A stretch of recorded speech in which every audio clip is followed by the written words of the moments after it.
Alador's awakening is greeted by the survival game system. It's Judgment Day. The dead are rising. And his only job is to stay alive. The system warns the hero to stay safe through the night and lists optional quests for racking up kills. The screen also flags a new device. The wristwatch is packed with vital features. Losing it would make survival damn near impossible. The protagonist realizes that this game is going to be brutal. Standing by the window, he hears a scream outside. A barefoot girl is sprinting down the street, screaming her lungs out for help. A horde of zombies is right on her heels. They're faster, they grab her. The girl tries to break free, shrieking that she doesn't want any part of this Judgment Day. But her screams mean nothing now. The zombies tackle her to the ground and start tearing into her flesh like ravenous beasts. Alador backs away from the window. As much as he wants to help, he can't do a thing. Priority 1, stay calm. He decides to check the game's general channel. Alador listens to the voice messages. Total panic, nobody has a clue what's going on. Heading toward the door. The protagonist wonders how the hell this happened. Was it a bridge between worlds? He latches the door chain, thinking he should be on his morning run right about now. Alador remembers standing in the park, watching lightning strike the ground with a crowd of people. He decides to check the peephole. A dead, blood-red eye stares right back at him. Directly, he thought the 8th floor would be safe for the night. But now zombies are slamming against his door. And that zombie, it's his landlady. She looks even more horrific as a zombie. Gnawing at the door chain with her teeth, Alador realizes jumping from the 8th floor isn't an option. He has to fight. He runs to the kitchen and grabs a rolling pin off the counter. The system immediately pings weapon acquired. The landlady is still bashing the door. Her hand and head are already squeezing through. Alador charges and smashes her with the rolling pin, ignoring the system's snarky comments about his gear. He swings the rolling pin with everything he's got, aiming right for her head. The screen flashes weapon lost. While the hero stands there confused, the enraged zombie manages to snap the door chain and lunges at Alador, ready to devour him. He has just enough time to think. Game over, before it even really started. She's about to take a bite when ring. An alarm goes off. The zombie freezes, distracted by the noise. The hero has no idea what's happening. The smartwatch buzzes, warning the character of a critical moment and offering hints for 10 Doomsday Coins. Alador decides to accept and pay for the clues, because right now, information is survival. But as soon as the screen offers the hints, he's not happy, because he doesn't want to fight a zombie head-on. Hint 2 says to warn neighbors and run too risky. The third option says to just enjoy the fact that the zombies are distracted by the alarm and flee. Oliver wants more info on where to run, but the screen just gives him a vague, obtuse angle. He has no clue what it means. The fourth hint is to find a weapon and kill the zombies while they're distracted. A more detailed hint costs another 5 Doomsday Coins. The hero just wants to get rid of it. He doesn't know which of the 4 options is the winner. The growling zombie is moving toward the annoying alarm clock with interest. Oliver stares at the 4 options offered by the system. As the zombie shambles toward the clock, the protagonist makes his choice. Option 4. Golden screens with clues project into the room. They inform him that this place isn't cleaned very often, so there's a pair of scissors under the cabinet. The hero dives down. Sure enough, he finds a pair of sharp shears underneath. The zombie finally reaches the alarm clock and starts gnawing on it. It might be dead, but it's got terrifying physical strength. It's now or never. The character thinks. He creeps up behind the swaying corpse. Scissors in hand, Oliver plunges the scissors into the monster's skull. The screen explains that scissors can be used for cutting and are suitable for protecting the weak, the elderly, and the disabled. The zombie drops the clock, stands up, and lets out a frantic scream. The creature backs the main character into a far corner. He slams his head hard, but he can't pass out now. The character scrambles up from the floor. He sees the zombie, scissors still sticking out of its head. swaying with a deafening crash. The corpse collapses at Oliver's feet. He scrambles back. Oliver doesn't have to guess if he killed it, because the system notifies, immediately confirming a successful victory over the dead man. The screen says Oliver has earned a gift set for his first kill. A bright blue orb materializes in the air. The character receives a massive crossbow with infinite arrows and auto-aim. The only catch is replacing the runestones. Oliver is thrilled with such a gift from the system. But even with weapons in hand, he should probably block the entrance to the apartment. Suddenly, Oliver notices a blue glow where the defeated zombie was lying. As he gets closer, he realizes the body is dissolving, leaving a white orb glowing blue. He touches the holy sphere and immediately regrets it. The orb flares up and materializes something. A loaf of wheat bread forms from the glow. The screen immediately notifies that the bread will help supplement his daily caloric intake. The hero definitely didn't expect a vacuum-sealed bun to drop from a zombie. But he can't dwell on it. He opens his fridge and sees nothing but a bottle of water and a cucumber. Oliver starts to panic. He clearly remembers stocking the whole fridge. Apparently, his supplies have shrunk. The hero rushes to the tap for drinking water. It's the same story. It's running dry. He realizes that the loot from dead zombies has become his only source of necessities. It's designed to make players fight. The goal is combat. As long as you are strong, you can survive. If you drag your feet, you'll starve to death, sitting at a table full of rotten food. Oliver.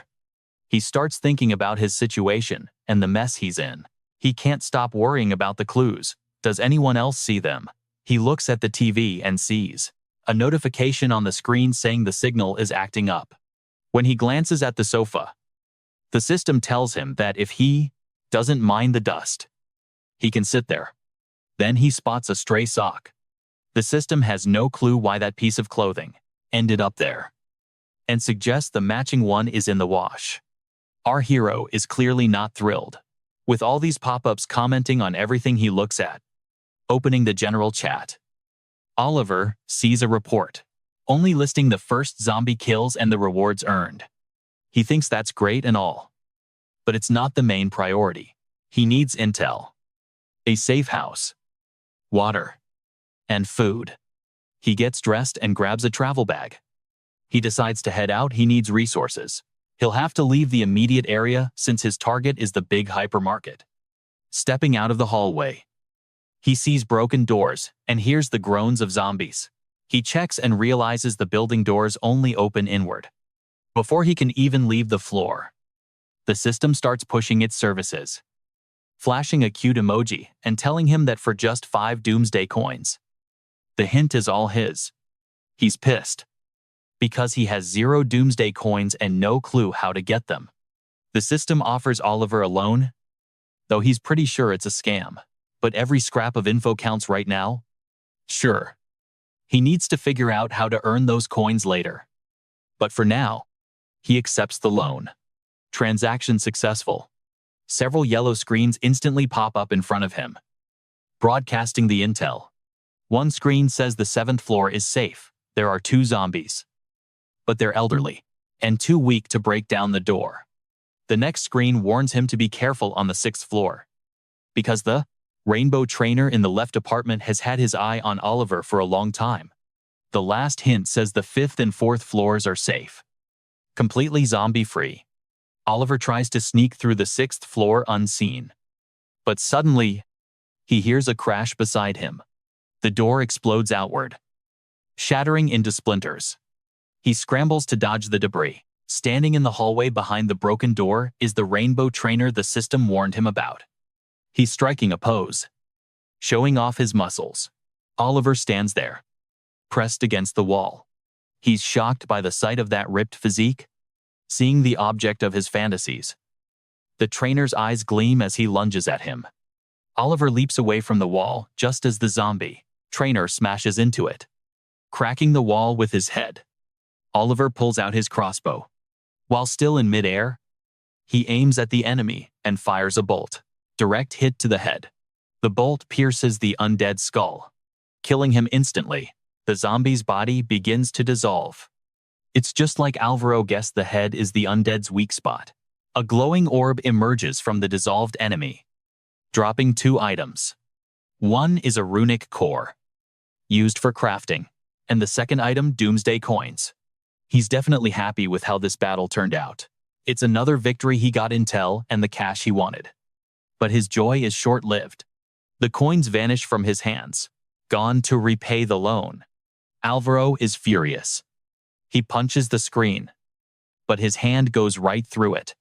He's raging that the system is taking his money. Meanwhile, a group of screaming zombies prowls the hypermarket, hunting for victims. Our hero watches the whole scene. He starts plotting his next move. Even if he bolts and dodges the 2 closest zombies, there are bound to be more undead at the hypermarket entrance. Alvaro decides to test a theory he's been thinking about. He pulls a large water bottle from his bag, waiting until the zombies turn their backs. He hurls the bottle forward with everything he's got. It hits the ground and bounces. The zombies react to the noise and sprint after the bottle. The experiment is a success. It proves to Alvaro that the dead have poor eyesight and can't smell well, but they're drawn to sound. The test subjects promptly get a bolt to the head. Alvaro remembers how the clock in the apartment attracted its zombie owner.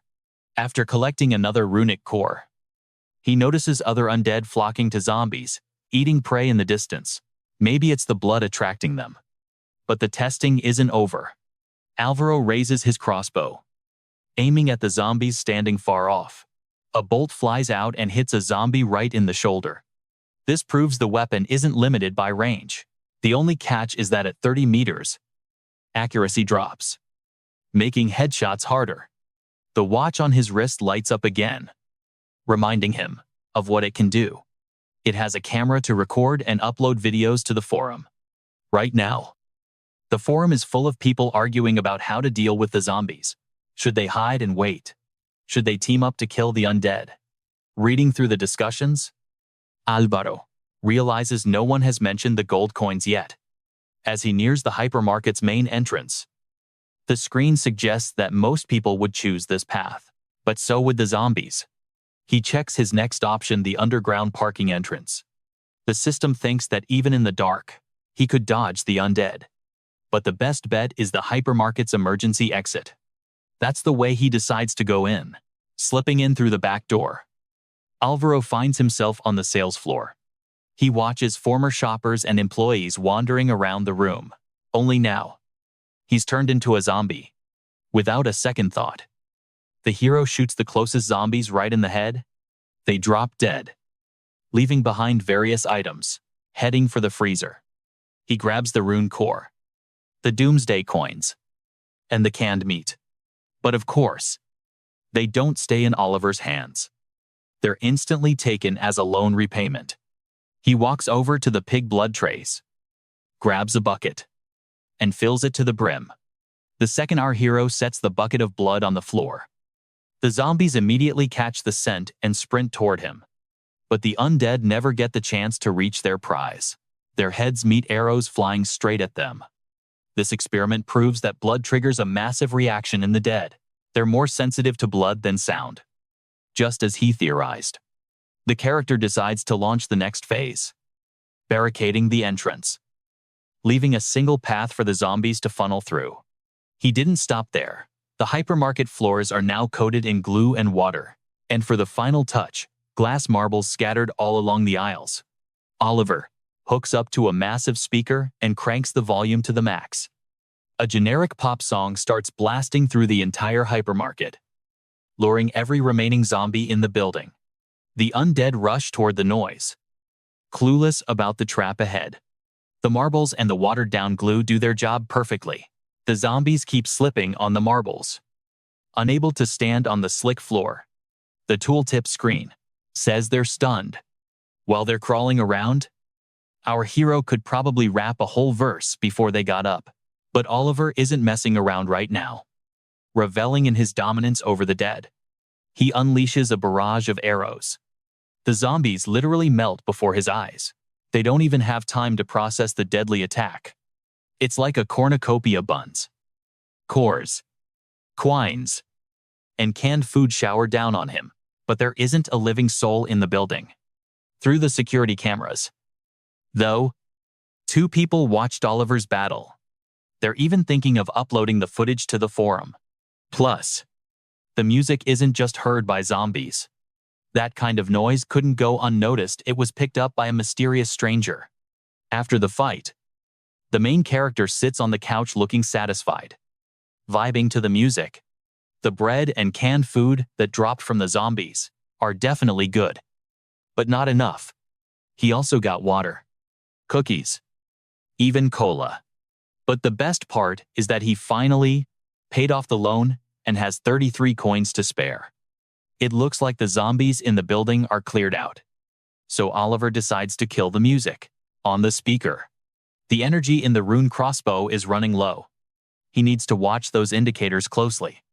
After gathering all his supplies and weapons, Oliver decides to retreat from the battlefield. The system flashes a red screen, notifying players that night is falling. The main mission: survive the night and receive a gift package in the morning. The hero suspects something major is going to happen tonight. Immediately, the burst of info floods the forum screens.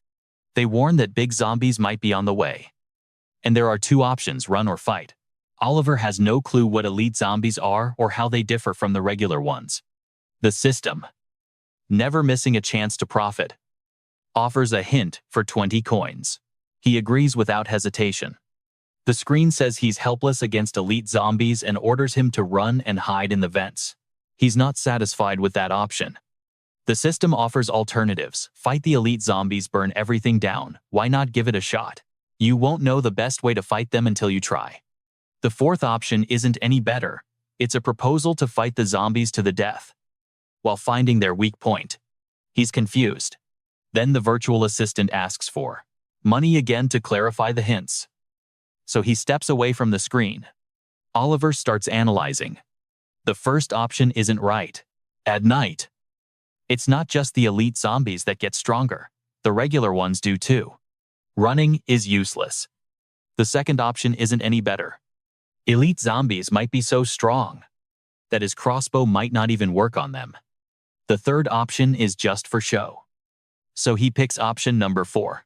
The screen states that even the invincible have weaknesses. Oliver gets excited and wants to know more. The virtual assistant offers the info for an extra fee. He yells in frustration. He hates being ripped off like this. Deep night falls over the city. The hypermarket clock hits 6 o'clock sharp. The moment it strikes 6, a noise erupts from behind the main doors. A powerful shockwave slams into the building entrance, blasting everything within a meter of the door into splinters. Hiding behind a shelf, Oliver panics. Did the zombies get here this fast? From the debris and rising dust, a massive monster appears. So this is the elite zombie. The monster doesn't wait. It immediately lets out a roar and starts smashing the nearby shelves. Oliver stays crouched behind the rack. He's not sure if the zombie can smell him. The monster gets dangerously close. Oliver grips his crossbow tight, dying to put a bolt right through this meat sack's head. He commands his partner to give him a hint. But the assistant, even at a critical moment like this, has to add its own little caveat. It reports that loans are a one-time thing. Service unavailable. He needs 20 coins but is 7 short. No chance to save up now. Oliver's commotion doesn't go unnoticed. The monster turns its gaze directly toward the corner, where he's hiding. Oliver panics, unsure if the zombie actually saw him. He hopes he wasn't too loud. Realizing the fight is inevitable, he jumps out from cover, aims the crossbow, and fires. The bolt slams into the monster's arm. Blood splatters everywhere. Things take a nasty turn. The arrow missed the head. He decides to take the first option the assistant suggested and run for it. He bolts toward the exit. But the path gets blocked by shelves thrown by the elite zombie. He glances back, trying to predict the monster's next move. Alador wonders if it's about to throw another bookshelf. Yep. Here it comes flying straight at our hero, slamming into him and knocking him aside. He coughs up blood from the heavy impact. In that same second, a growling zombie closes in. The monster's hand is mere inches away from his face. The hero thinks this is the end. But then, sword slashing, white hair flowing, and blood spraying everywhere, a mysterious stranger swoops in to save him. Literally a second ago, he was saying goodbye to his life. Now, he's staring at a fair-skinned girl, a knight. The arm that was reaching for him, it's been severed. Lying on the floor, the monster screams in pain as blood gushes from its shoulder. It grabs a shelf and hurls it at the stranger who caused such trauma. Alador screams for her to dodge, even trying to scramble up and push her away. But this lady isn't exactly the timid type. Her sword slices the incoming shelf cleanly in two. Alador realizes she must be a player too. Spotting a runic watch on her wrist, she's armed too. At first glance, that longsword looks pretty powerful. The hero gives a naive smile, standing behind the girl, thanking her for coming to his aid. He's confused. But honestly, it's nice to meet her. Even in a hellhole like this, Alador is internally screaming with joy. Finally, a capable player with incredible sword skills and a strong build has shown up right next to him. But the joy doesn't last long. They notice the zombie's severed arm is already starting to grow back. Worse, thick, flying black spots start emerging from the monster. The substance flies straight toward them. Maybe it's another elite zombie skill. The main character decides not to wait for these blobs to hit them. Pulling out his crossbow, he shoots them, scattering them into small black droplets. The drops hit the bookshelf and immediately start to corrode the wood. Things just took a dangerous turn. The stranger doesn't hesitate either. She jumps, soaring right over the monster, swinging her blade. She tries to slice off its hand again before it fully regenerates. But just as she attempts the strike, a black blob appears. The girl desperately tries to dodge.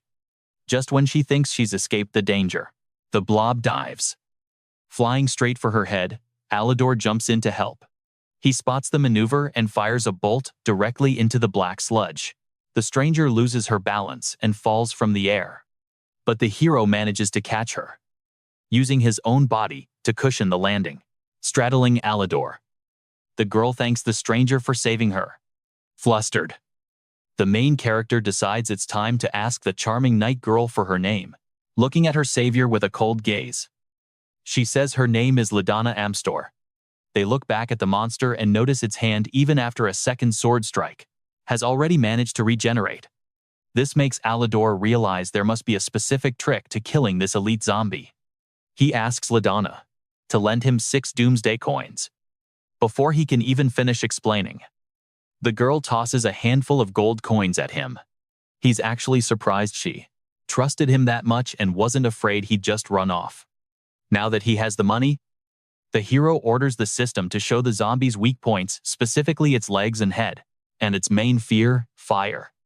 Alador scrambles up and sprints straight toward the monster, screaming at Ladonna that its weak point is its legs, wasting no time.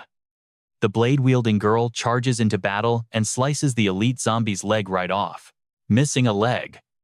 The monster starts screaming frantically. It loses its balance and topples sideways. Appearing behind the beast is Alador. He fires his crossbow, aiming directly at the back of its head. But the bolt is blocked by a black blob that takes the hit. The hero falls into despair, even knowing the enemy's weak point. He couldn't reach its head. Meanwhile, he only has 10 bolts left. Once those are gone, he's unarmed. He realizes if he doesn't finish this monster now, he's in big trouble. Fortunately, right behind them are bottles of gasoline and machine oil. He screams at the monster to look at him. Alador hurls the bottles at the zombie. The black blobs immediately chase after the objects. The hero fires all his remaining arrows, aiming for the blobs and the gas bottles, puncturing them. Oil sprays everywhere, covering the monster below in gasoline and its own black sludge.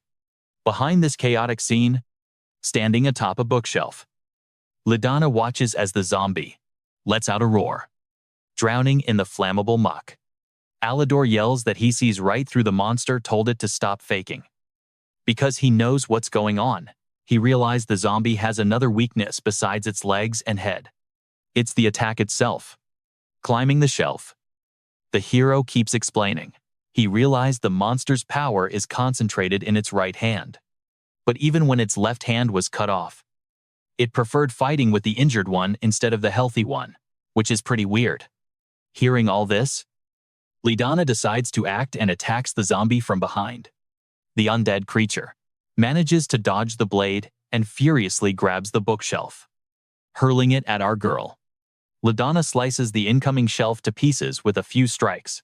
Alador notices that even after using a special attack, its hand is useless. Realizing it's go time, the hero pulls out a lighter and tosses it at the elite zombie, savoring the victory. The whole area erupts into flames. Terrified, the monster tries to dodge the tongues of fire. Ladonna seizes the moment, and with a battle cry, chops off the zombie's second leg. The undead freak has no escape. Alador shoots it with the crossbow to create a distraction.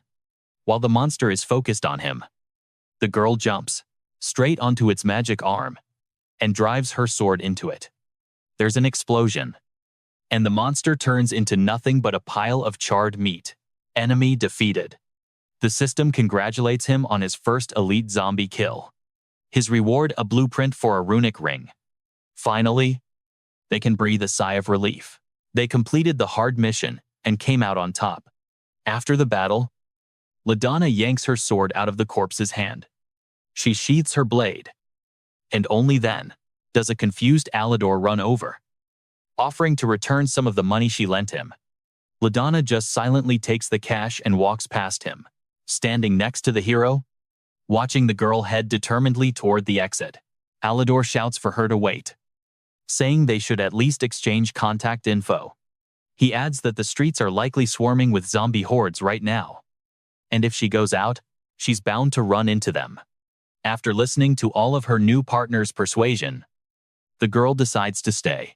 Alador suggests she follow him since he has a safe place to rest.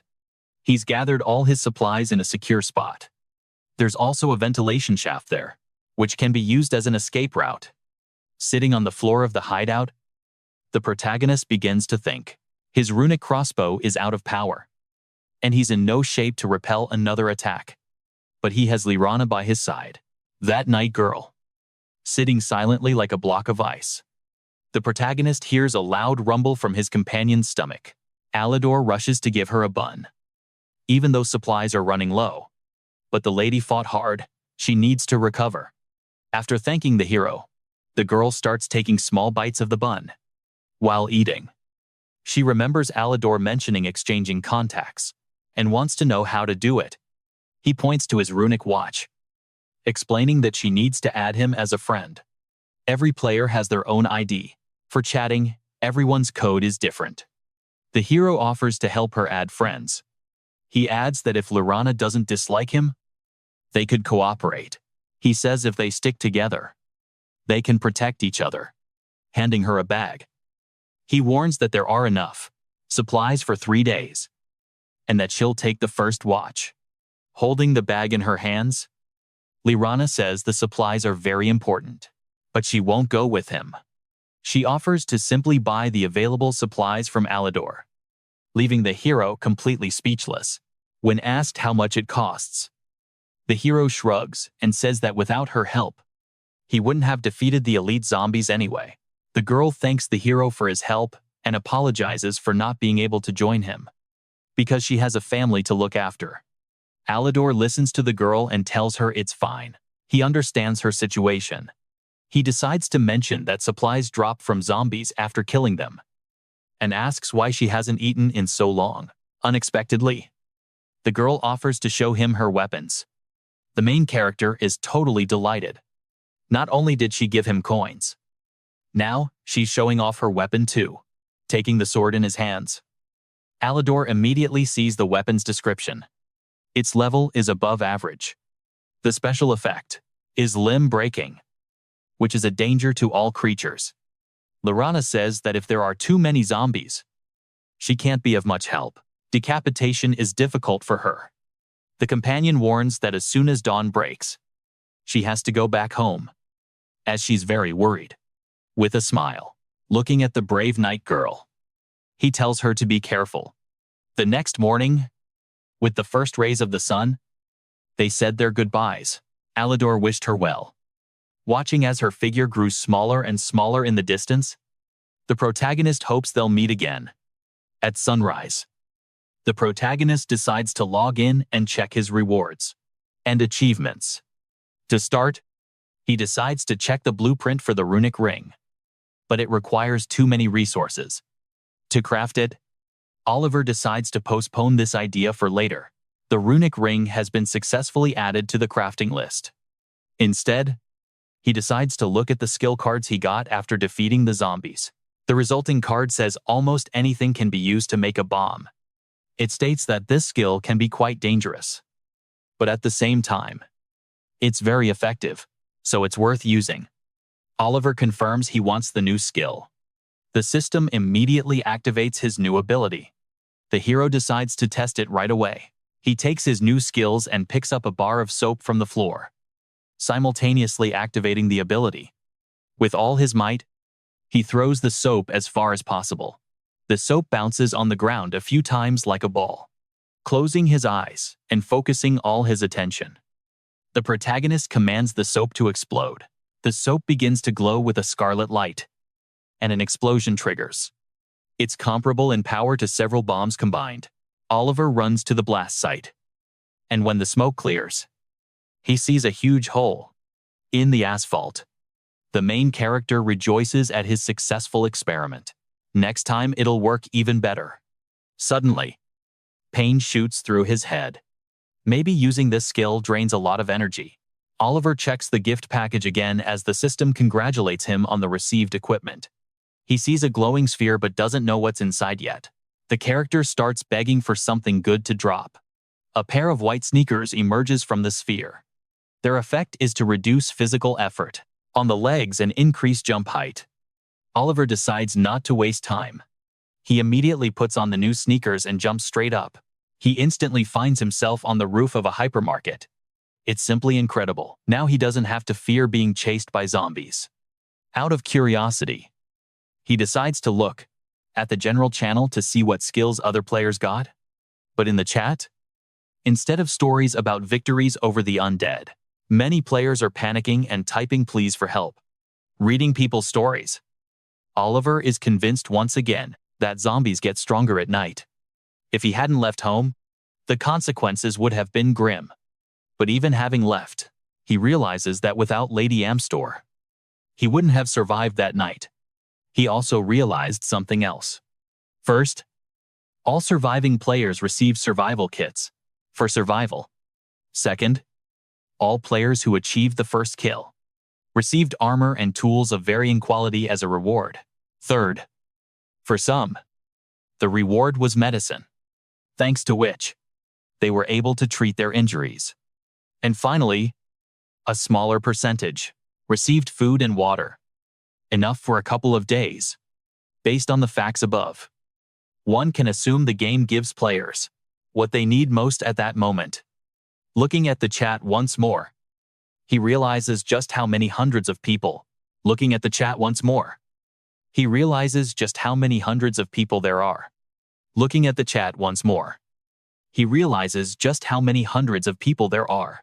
Now they need help fighting the dead. But he decides without a shred of pity that if someone isn't going to fight to survive, they're better off dead. Right then, the rune watch on his hand starts glowing with a bright red light. Red screens begin streaming info. More than 50% of the players have completed the main mission. The game is updating. Alador doesn't get what that means, because the game starts updating and he has no clue what's waiting for him next. The system says players can expect new features and encourages them to wait and try to survive. The download finishes, and the main character, opening the system, doesn't understand a thing. Since everything has updated and changed, he finds out he's in the land of dragons and is currently sitting in second place in the rankings. Who's got first place?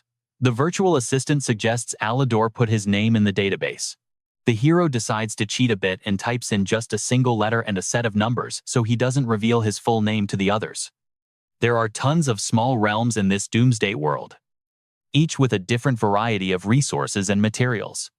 But to enter any of the realms, you need a special talisman. And if a player can kill the Lord, they'll take over the kingdom.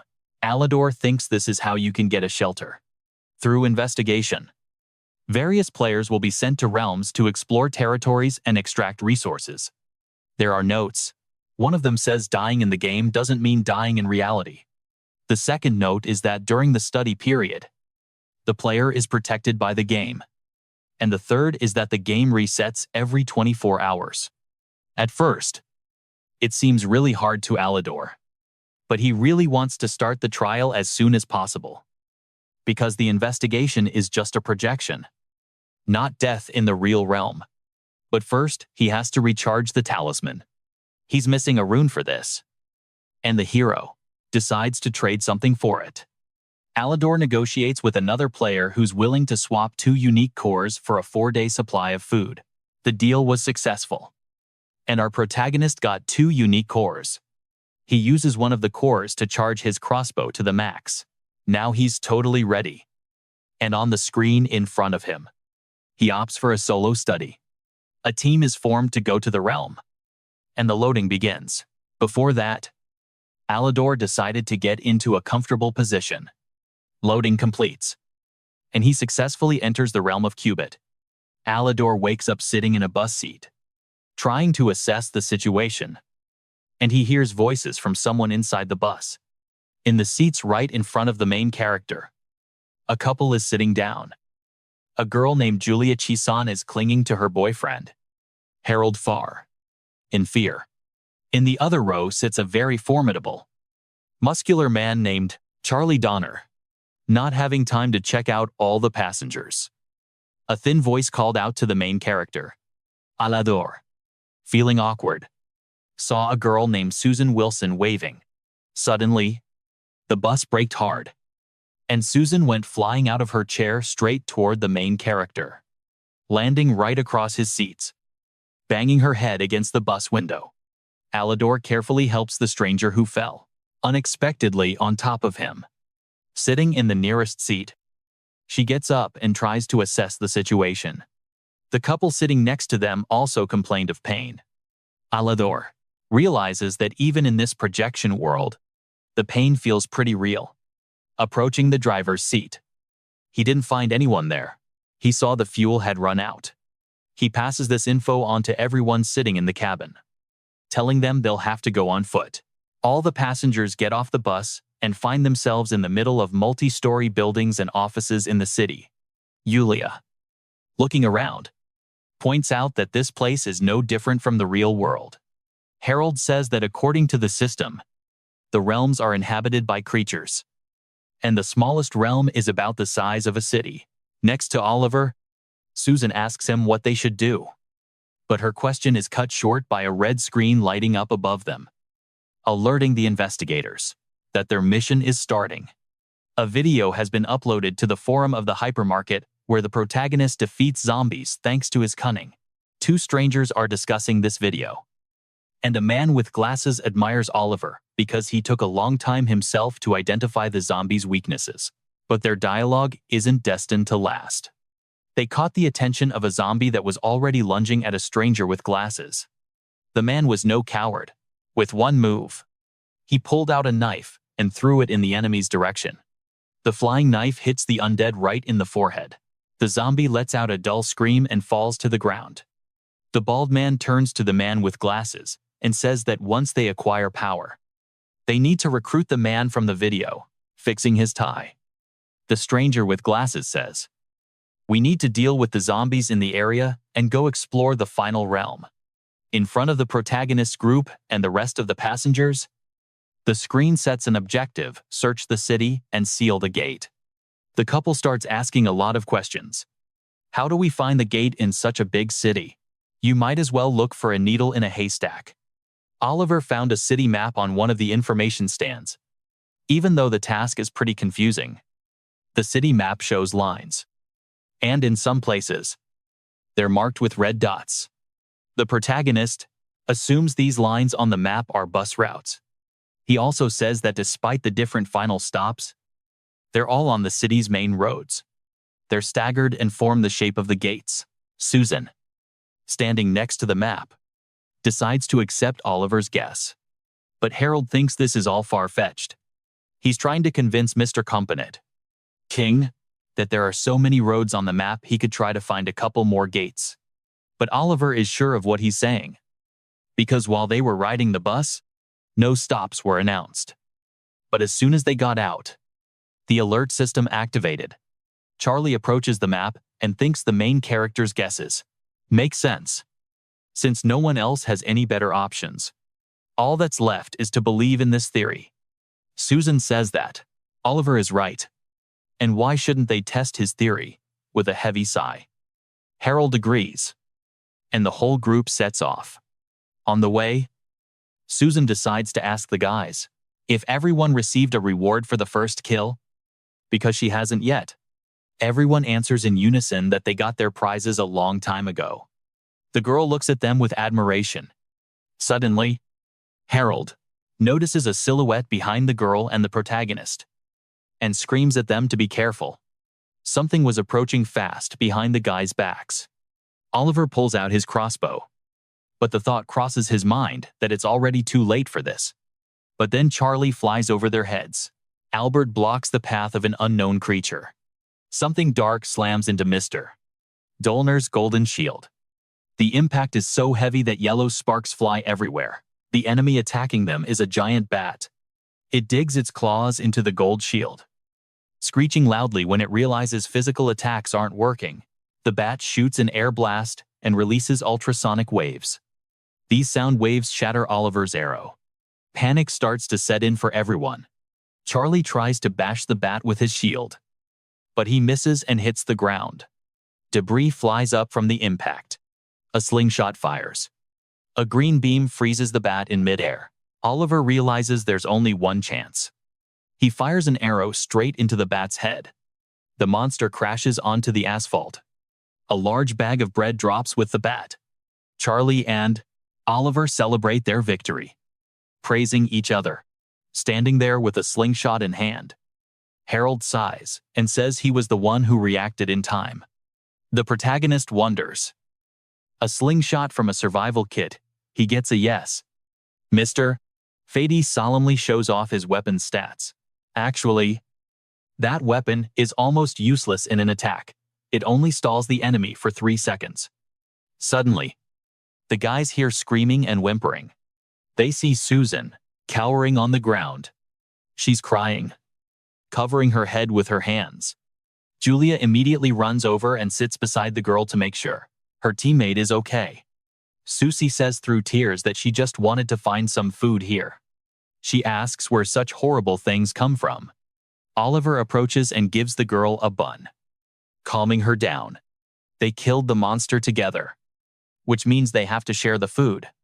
At the same time, he reminds her that if she wants to get back alive, she needs to look. Susie agrees to join the mission with the rest of the group. It seems like the worst is behind them. But the protagonist starts sensing that something is closing in on them again. The whole group wakes up, trying to figure out where the threat is coming from and why they can't see a thing. But they're flying blind because they don't have any gold clues. They realize the path ahead might be crawling with creatures. To get more info, Harold offers to pay a couple of coins. Oliver doesn't think these clues will do any good, so he closes the screen. But the hero's gut instincts were right. Suddenly, in a split second, dark shapes start swarming them from the shadows. Julia rushes over to Harold and screams, wondering what the hell kind of monsters these are. Charlie has his shield ready. The research team clashes with a massive horde of bats. The enemies swarm the golden shield, slamming into it and trying to punch through. Oliver yells at Harold to stop standing there and starts aiming his slingshot at the enemy. But his shots go wide, total miss. The monsters are too quick. The main character dashes to the nearest building. His special sneakers let him leap high into the air, getting right behind the enemy. flanking them. He raises his crossbow and fires 2 shots, putting bolts straight through the bats' skulls. Instantly, the enemies shatter into particles. The runic watch logs the kills.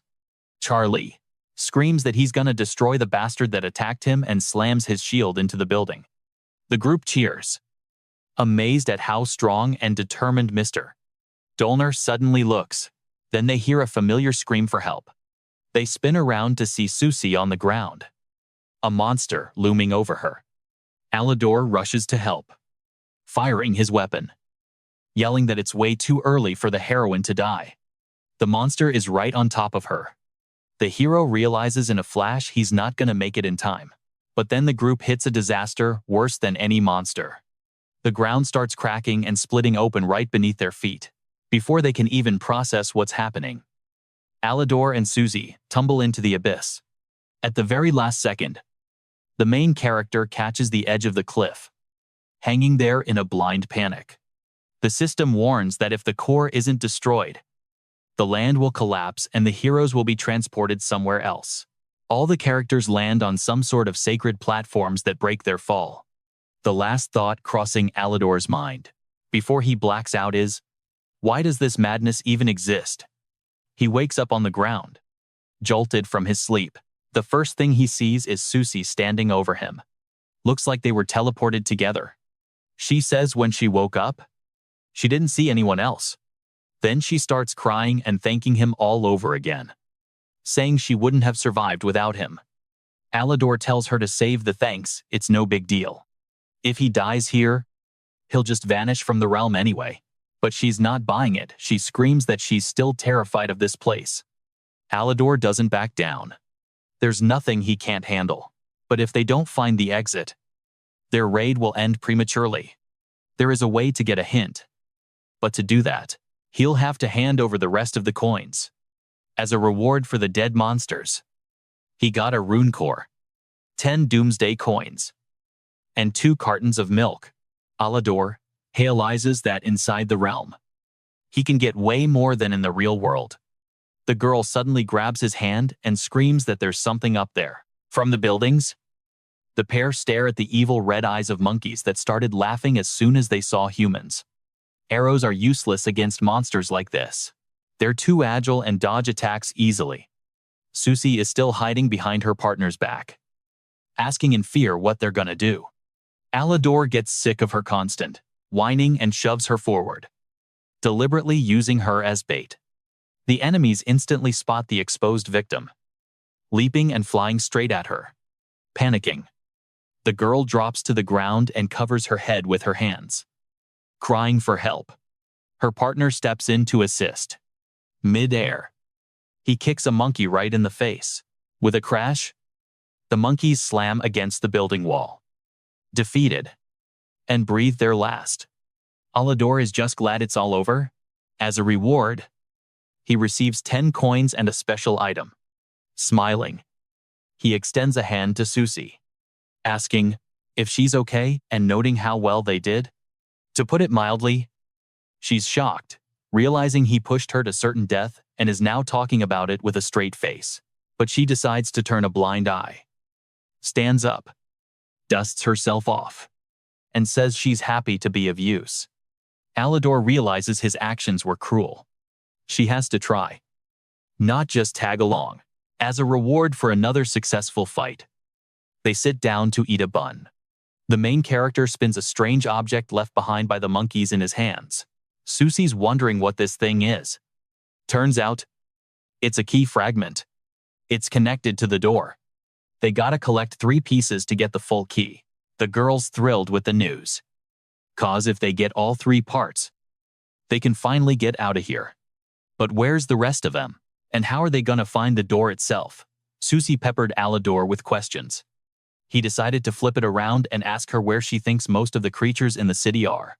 She figured their main goal is sealing gates, which logically means they'd be somewhere in the center. So, if they just follow the monsters, they should be able to find the door. Alador agrees with her hunch. They just start moving, when suddenly, the girl trips and hits the ground, on one of her legs, down near the ankle. her stockings torn, and you can see some nasty red scratches. She scrambles back up instantly. She tries to convince her partner she's fine, but Alador decides to act like a true gentleman. He calls Susie over, offering to help despite her trying to tough it out. He sits her down on the ground and takes off her sneakers and stockings. The main character starts bandaging up her scratched leg. Anyway, it's all an illusion, so there won't be any issues after he wraps it up. He asks if she can walk and tells her to hurry it up. Susie thinks she's never met anyone quite as weird as him. After walking a couple of meters, they find another city map with transport lines.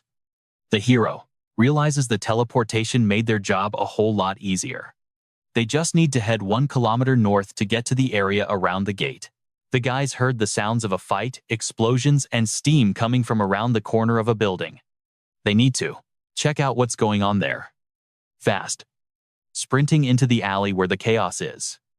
They run into their friends, who are fighting a massive monster.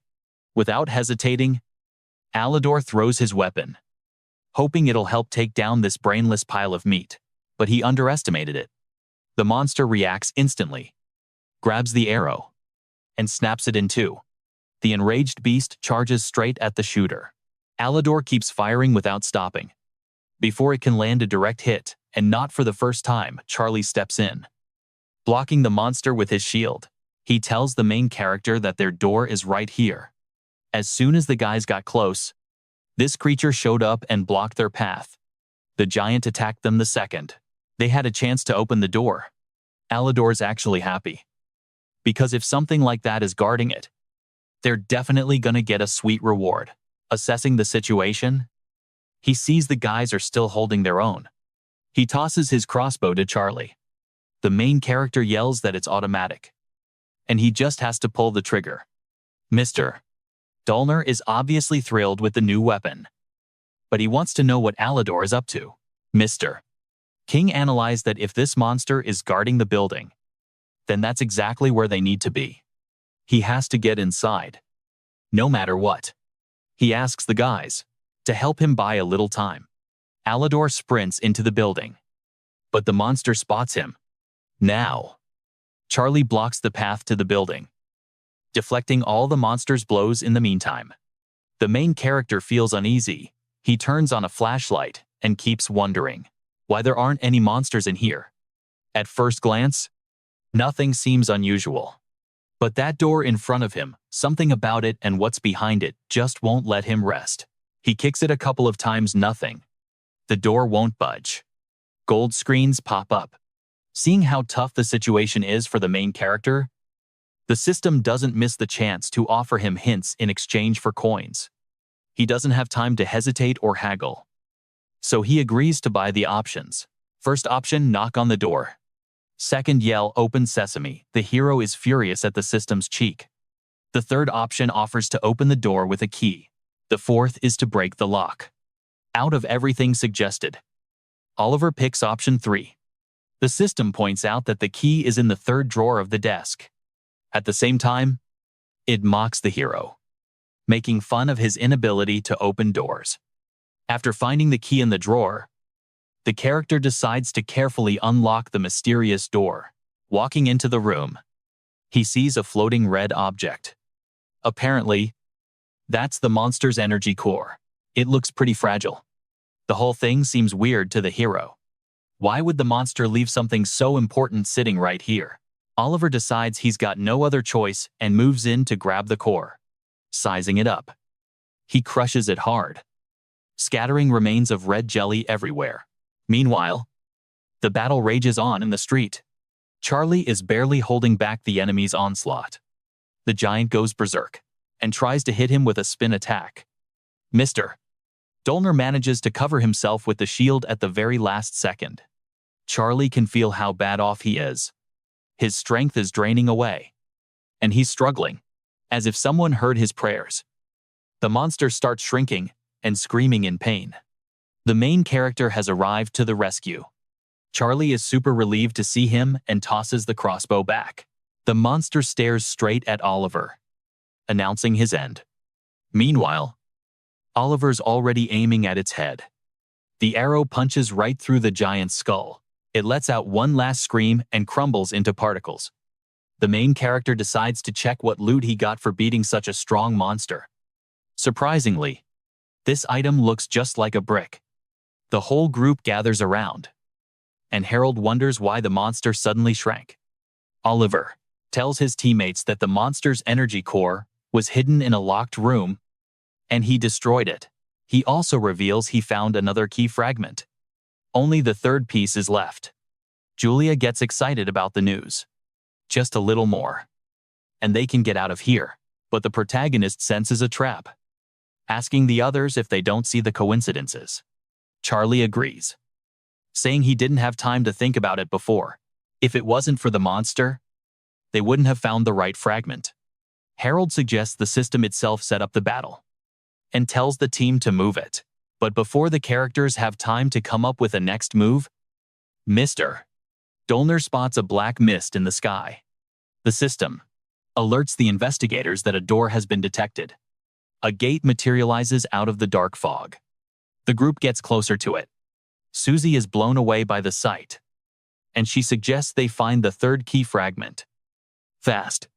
Suddenly, they hear laughter coming from behind the door and watch as a mummy steps out of the portal. Clearly, despite the humans' desire to seal the gate, the monster intends to slaughter them all. Brave Charlie once again steps between the danger and his research team, ready to do anything to protect them.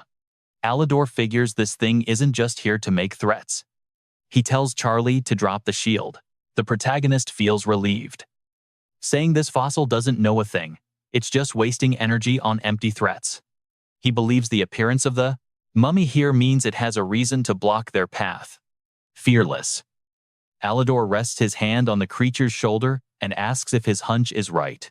Unable to handle the audacity, it starts screaming that these humans must die for disrespecting its lord. Throwing its hands in the air, it calls upon the spirits of the dead, which begin to claw their way up through the ground. They try to grab the boys. Even Mr. Dolner is in trouble. His supreme shield is useless against spirits. They pass right through it. Charlie screams at Susan, who's already scared to death, telling her not to move because it's just an illusion. Oliver wonders why the enemy has no combat power if it can create illusions. And at the same time, he awaits his death. But the monster doesn't give up and screams that if they want to seal the Lord, they have to fight for it first. Hordes of other mummies start pouring out of the gate. Dolner bashes one of the monster's heads with his shield. And surprisingly, the mummy turns out to be a ghost. The guys realize that this is the shadow clone technique, and now they have to find the real one among all these fakes. Julia gets scared with Harold and naively asks if they'll have to fight. Alador tells her not to worry while checking the clues on the golden screens. The system breaks down the entire situation. The researchers are in and offers a hint to solve their problems. The hero gladly accepts. The virtual assistant reacts immediately and points the cursor at the real monster, while the mummy keeps bragging and mocking the humans. Alador manages to get close to it. Without thinking twice, the main character grabs it by the neck and asks the stunned mummy if it can stay down on the floor for another 5 minutes. The enemy asks Alador how he figured it out, claiming his illusions are perfect. The protagonist feels superior and says he shouldn't have underestimated him, thinking of it as just a nuisance. He pulls out a crossbow and aims at the mummy. But in an instant, the ugly monster transforms into a pretty girl. Alador immediately gets off the girl, who starts making puppy eyes and begging him not to kill her. Putting on her cutest act, she asks the hero to help her up. But the young man doesn't fall for her charms. Instead, he simply pulls out the brick he won earlier from his inventory, mustering all his strength. He smashes the pretty girl in the face with the brick. Instantly, her face reverts to its original form. Killing the mummy yields the final fragment of the key, and the system suggests combining the items. The key formation is complete. A note indicates that it took 502 years to assemble the key. The system also explains that the brick is actually a magic slab, A wizard made it after catching his lover with someone else. Harold and Susan rush Alador, telling him to seal the gate so they can leave as soon as possible. And the hero heads straight for the door. But it can't be that simple. From the void of the gate, new monsters and old ones. The guys we have already faced start trying to break out. Everyone screams at Alador to hurry up and close this evil portal. But he tells them not to worry. Susie approaches silently. The hero turns around and tells her she's been playing her role for too long. The cute girl's face twists into a terrible grimace, staring down Alador, Harold, and Charles. They're perplexed, unable to understand what their faithful companion is talking about. Susie puts her cute, confused face back on and asks him to close the gate. But Alador stands firm, telling her to cut the nonsense circus act and show her true form, crossing her arms over her chest. The girl points out that even though it wasn't for long, her acting was magnificent. She wonders how he guessed. He says everything has flaws, and he's been suspicious almost from the start. When Charles asks for an explanation, Alador delivers his final verdict. This girl isn't Susan Wilson at all. Maybe there was no Susan on the bus with them. Maybe she never existed. But then, who did they see the main character presents? The theory that she could have been an illusion. 2. Who knows what else she's capable of? His speculation is interrupted by a strange presence. She reveals herself as a general under the command of the Chaos Demon Lord. The villainess takes her true form and speaks. She is one of the 4 guardians of Lord Rydia, and her true name is Faye. Alador suspected something was wrong from the very beginning. She followed him everywhere, no matter how hard he tried to keep his distance. Faye asks if it isn't normal for a weak girl to fall over from a sudden stop. But that just made the main character more suspicious because it seemed so unnatural. Faye recalls with rage how he decided to use her as bait. Another suspicious detail was that after the first night, the players received rewards. But she got absolutely nothing. The monster attack was real. And even if she hadn't done a thing, she would have been fine, considering all the facts. Alador thinks they're in trouble. Faye demands to know why he thinks there's a problem with the key. The main character realizes she didn't just put on an act for no reason. They're going to have to deal with this. Harold starts to panic and wants to know what happens if they put the key in the gate. Alador confirms that the seal would be broken. This key opens the gate. The moment that happens, the damage will be irreparable. Unable to tolerate the talk any longer, Faye retreats and steals the key.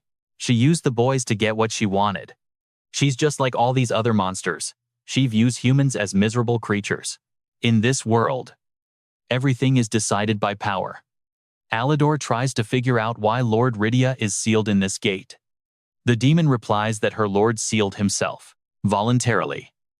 With God's help, the main character doesn't understand which God she's talking about. Faye decides to check if the hero relied on the power God gave him to survive in this world.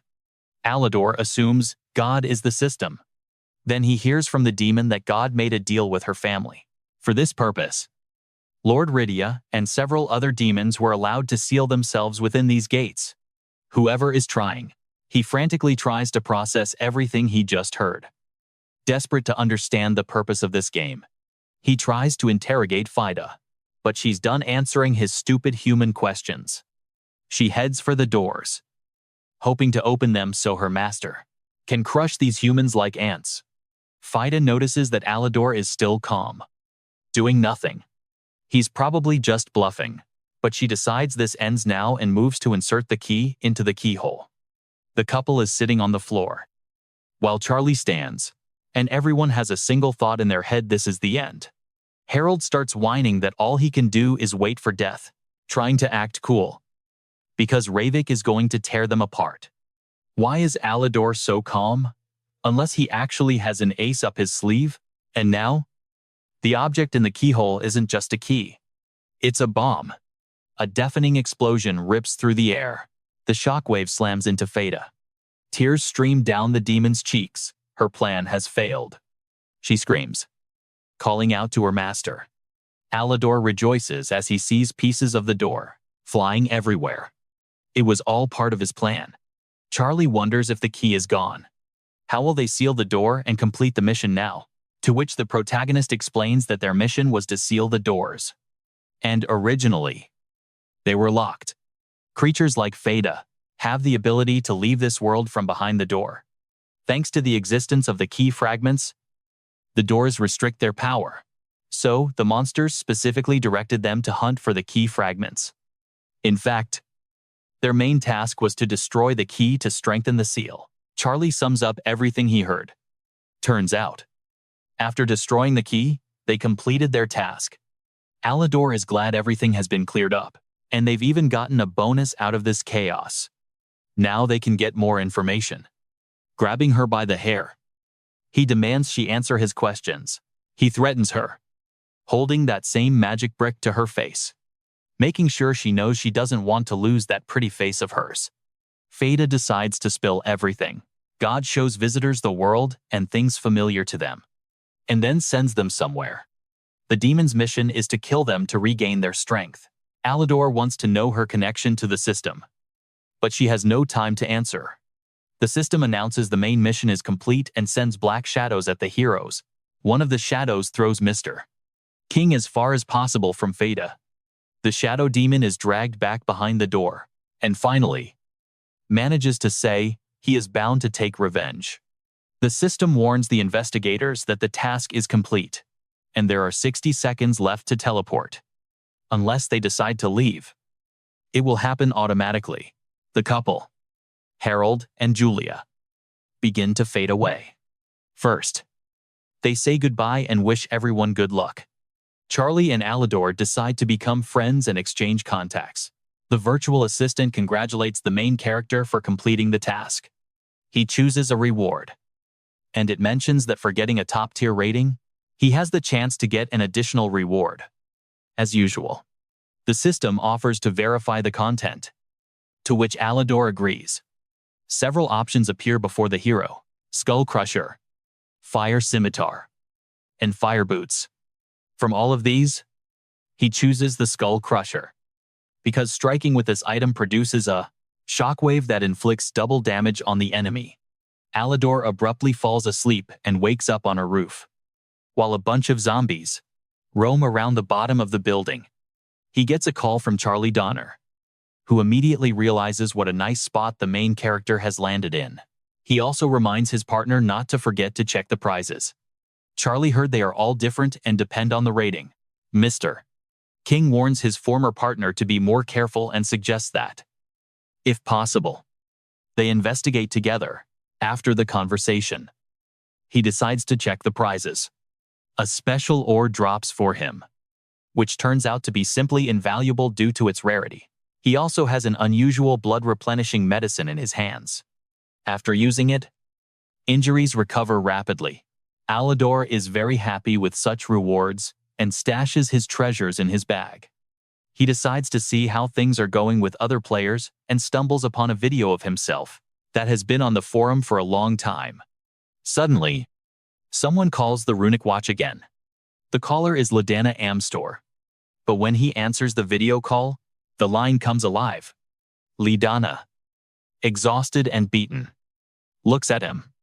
Alador is speechless. He has no idea who could have done this to her, and he wants to know where she is and how to help. Hesitant, she tells him her location. Noticing her ragged breathing, the hero wonders if she's hurt. Ladana says there is a monster here and she can't handle it alone. She still has to protect her mother. Alador wonders why she's asking him for help, to which she answers that she only knows him. He decides to go help the girl, and not just because she saved him from an elite zombie before. On the way, fighting off zombies, he realizes that, for him, it's even more important not that he's saving her, but the fact that he felt a familiar spirit in her. He and Ladana are lone wolves who don't need packs, yet they are burning with the desire to meet people like them. He successfully arrives at her house. Looks like the monster is inside. It's an elite monster that not even Miss Amster could handle. Alador immediately dismisses the virtual assistant, who wants to take his money again. He analyzes the crime scene himself. The wall isn't destroyed. A monster with low destructive power did this. And judging by the sounds, the door to the other room is blocked. He enters the house and immediately starts investigating, checking for electricity and trying to move forward. Alador runs down the hallway with a flashlight and shouts to Ladonna to give him a signal so he can help her. He inspected the first floor, and nothing was found. The hero decides to go up to the second floor. Standing on the flight of stairs, his gaze falls upon a terrifying sight. Miss Ladonna's blade is stuck in the severed hand of a zombie. It's her personal weapon. One she wouldn't leave behind so easily. It seems the Lady Knight got into a fight here, severing the enemy's hand. But, apparently, she was forced to abandon the blade afterward, resulting in her getting injured. Moving further and further down the hall, in the light of his flashlight, his injured partner suddenly appears. He scoops her up and helps her, asking, anxiously, where such a nasty injury came from. He keeps bombarding the girl with questions about the monster. Why did she drop the blade? Ladonna, gathering her last bit of strength, starts screaming that it's right there, staring at the main character's back. He rushes to find where the enemy is, leaving Ladonna with the sword behind him. But it wasn't that easy. Grabbing the blade, she leaps from the ground and struggles to slash Oliver from behind. As if he foresaw what would happen, Oliver spins around, and the blade sinks into his magic brick. He grabs her by the neck and demands more information, until the monster realizes how he knew she wasn't Ladonna. But they aren't meant to hear the answer, because the fake starts melting in his hands like wax. With pure hatred, he smashes the melted mixture with a brick, advising the trap to pay more attention to the details. Because Miss Amstor clearly doesn't have a flat chest, she starts bouncing down the hallway to get away from Oliver fast. Besides, the main character is sure a real night girl wouldn't spout nonsense, because her words are worth their weight in gold. Just as he stammered once more that her figure couldn't be that flat, a female voice was heard from over his shoulder. Standing in front of him is a wounded Ladonna, asking him what he was talking about with the monster. Oliver draws attention to her chest and, convinced she's the original, says he scolded the monster for its lack of professionalism. He hands her the blade, and the girl calls him over. She takes him to a room where a woman is lying in bed. The hero asks his partner if that's her mother. She answers, yes, and tries to cover the woman with a blanket. You can see the fear in Mom's eyes. Ladonna explains that the monster killed Dad right in front of her, so she ended up like this. Even though she avenged her father, her mother couldn't recover from the horror.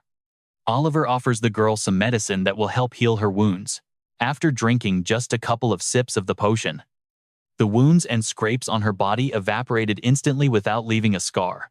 The main character wonders if he can help with anything and asks her to explain what happened here.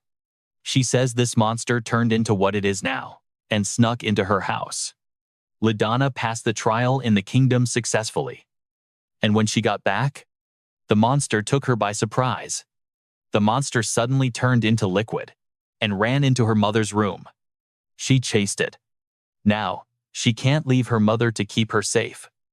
But soon her strength will start to fail her, and then any monster will be able to attack her. Oliver starts getting annoyed. She called him only because of her wounds. But in the Doomsday Apocalypse, everyone is at risk, and helping someone for free is foolish. The hero asks her what she would have done if he hadn't come to her aid, or hadn't answered the phone.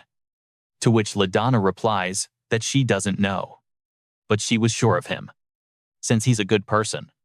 The young man is surprised by such a conclusion, because since childhood, he was rejected.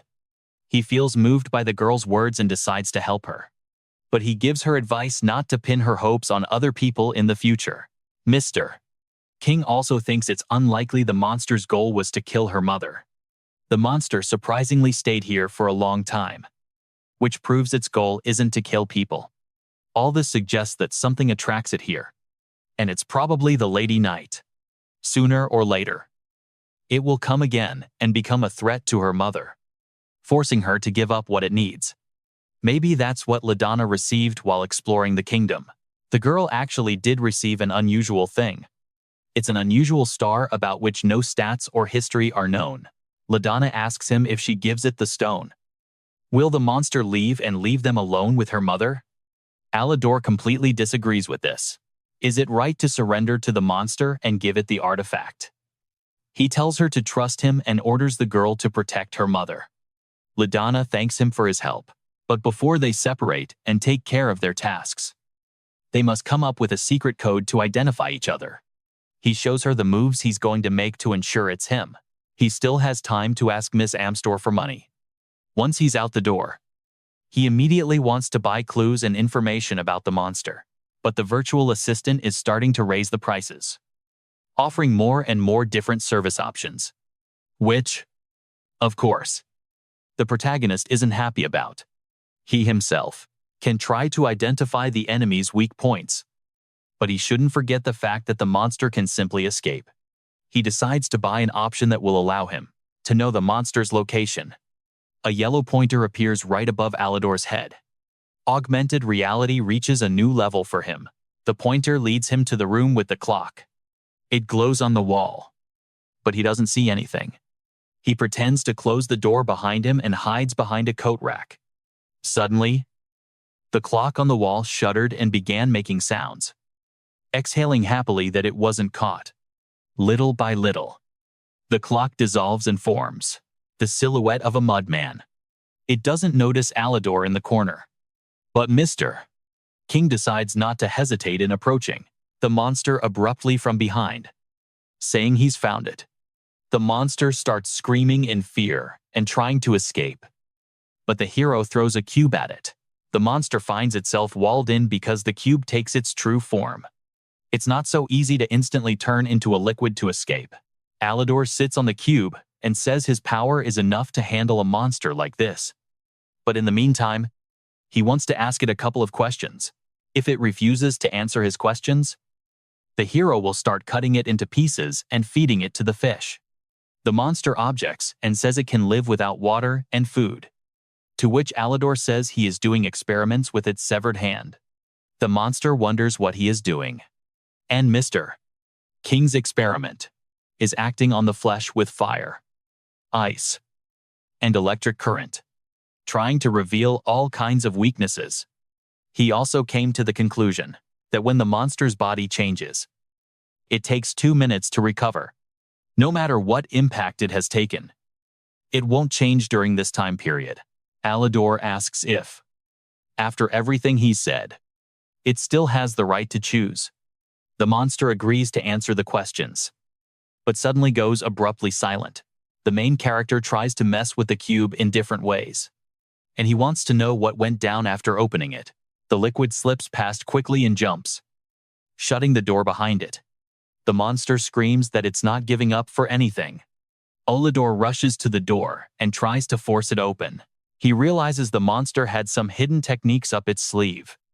But while the hero tries to open the door, the cube is still that same monster that just wrapped Alador around its little finger, and it gradually moves toward the open window.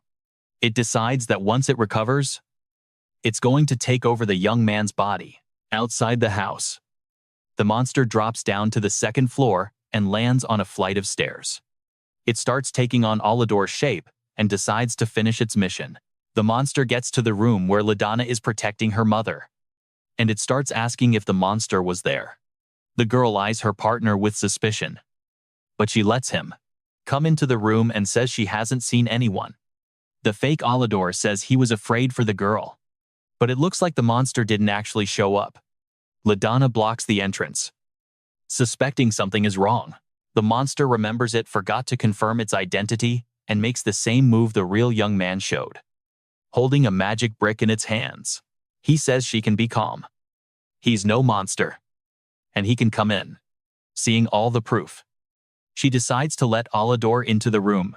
Stepping into the room, the monster decides to check LaDonna too. To give the password, the girl starts dancing, showing every single movement perfectly. Luckily for the monster, it overheard them while they were exposing the info. Otherwise, it would be decapitated on the spot. The fake Alador starts persuading the girl to get out of there.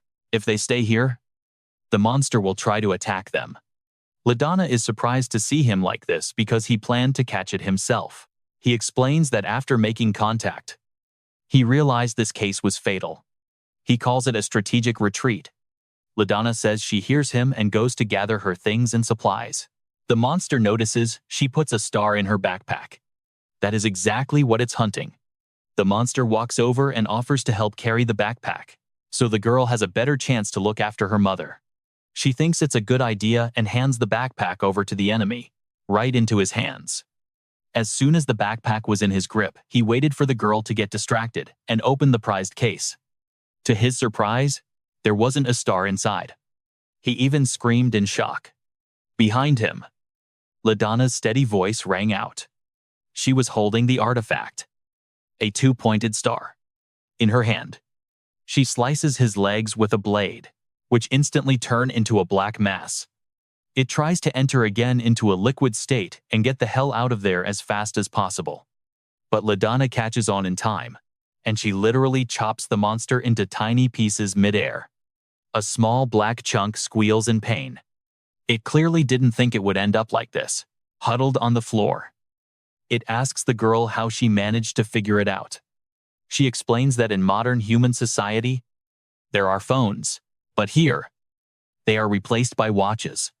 At that moment, a satisfied Alador walks into the room, shouting that times have changed. The monster jumps in fear. It forms upwards into a sort of mass, ramming the guy who bragged about how he tortured its flesh. But it doesn't have time to bother the main character, because LaDonna is on guard and slices the creature into many small pieces. Sitting on the floor, he asks if the code they spoke was also communicated to it, specifically, to which he gets a yes. The monster says it won't give them any info because it swore to serve its master. Alador puts his hand on its shoulder and promises to let it go safe and sound if it answers a couple of questions. This just pissed Sisa off even more. Because how dare a man question its faith in Lord Oliver? He just smiles and is glad the creature is showing at least some emotion. He wonders if the monster is aware of what's most important to a living being. He asks what that is. The hero moves in on it with a brick and says it is fear. Sisa says it's not happy. It can't feel pain, so it can't be afraid. Hearing such conclusions, Alador decides to teach the creature a lesson, and with all his might, he slams a brick against it. But even after that impact, it was no use. It doesn't want to answer his questions. The Lord King ran out of patience, lit his magic brick on fire, and used the head destroyer skill. All of this came crashing down on the monster, lying on the ground. A burnt and beaten monster agrees to say everything they want to know. The first question is, who is Lord Ravik? The answer is that he is the Lord who created this monster. Sisa says it doesn't know his true name. The Lord was sealed by the Overlord, and he used his last powers to create it. It starts crying and says it knows nothing, and has nothing to do with any of this. So it gets the brick again to jog its memory. It's only lived a couple of years, and the only thing it knows is that creatures like it appeared to remove the seal. Alador thinks the previous monster probably knew more than this one. The hero wonders where it came from, to which he got an answer. With the help of the teleportation pet given by the Lord. So he came from another world. Now we have to decide how they will go to the finite kingdom and what is needed for this. And Sisa says that this will require special objects to break the chains of space. It also says that 3 years ago, it was created to retrieve the object from Lord Ravik.